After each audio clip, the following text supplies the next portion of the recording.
తెల్లవారితే చక్రవర్తి అయి రాజ్యమునేలే రామయ్య తండ్రి మాటకై పదవిని బదలి అడవులకేగెనయా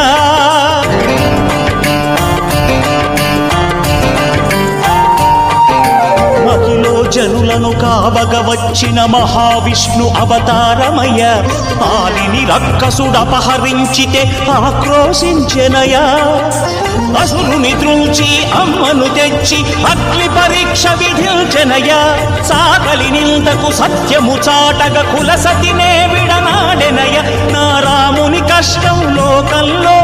ఎవరూ పడలేదయ్యా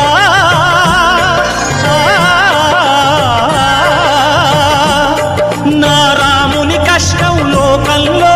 ఎవరూ పడలేదయ్యా సత్యం ధర్మం త్యాగంలో అతనికి సరిలేరయ్యా కరుణా హృదయుడు